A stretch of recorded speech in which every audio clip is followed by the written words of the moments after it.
6 वेळा लोकसभा निवडणूक लढवलेले चंद्रकांत खैरे आता विधानसभा निवडणूक लढवण्यासाठी तयार। संभाजीनगर पश्चिम मतदारसंघातून संजय शिरसाट यांना देणार आव्हान।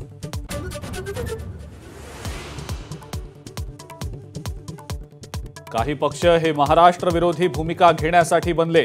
संजय राऊतांची राज ठाकरेंचं नाव न घेता टीका।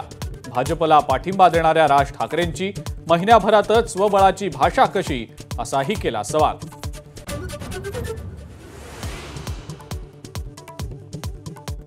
भाजपचा राजीनामा दिलेले गोंदियाचे माजी आमदार रमेश कुथे आज ठाकरे गटात प्रवेश करणार। 2014 पर्यंत होते शिवसेनेमध्येच।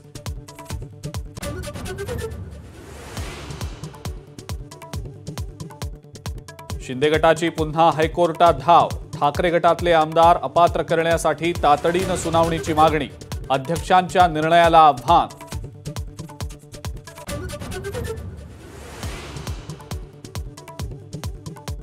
पुण्यातली पूरस्थिती जलसंपदा विभागाच्या अधिकाऱ्यांमुळेच। केंद्रीय राज्यमंत्री मुरलीधर मोहोळ यांचा आरोप।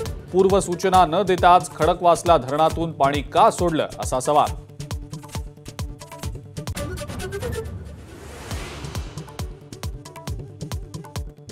पुण्यामध्ये आज पावसाची विश्रांती। खडकवासला धरणातनं विसर्ग घटला। पूर ओसरल्यावर नुकसानाचं धक्कादायक वास्तव उघड।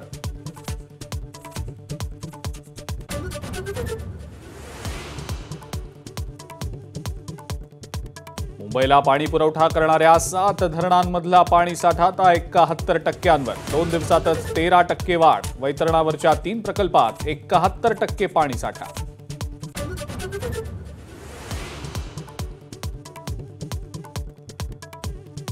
मराठवाड्यावर दुष्काळाचं सावट। 2 महिन्यानंतरही धरणांमध्ये केवळ 14% इतकाच पाणीसाठा। पिकांपुरताच पाऊस होत असल्यानं पिकं जोमदार।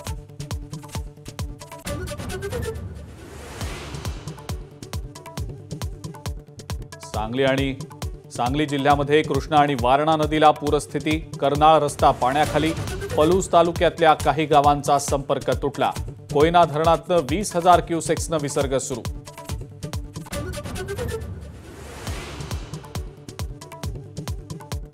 कल्याण ते अहमदनगर दरम्यानची वाहतूक आणखी 24 तास बंदच राहणार। रायते पुलावरचा रस्ता आणि संरक्षक लोखंडी जाळी गेली वाहून।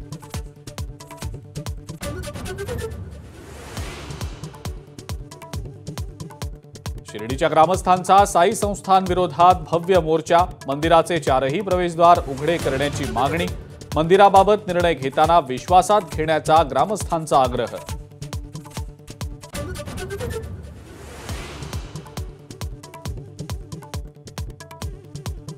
आणि महिलांच्या आशिया कपच्या पहिल्या सेमीफायनलमध्ये भारताची बांगलादेशच्या विरोधात लढत। तर संध्याकाळी पाकिस्तान विरुद्ध श्रीलंका दुसरी सेमीफायनल रंगणार।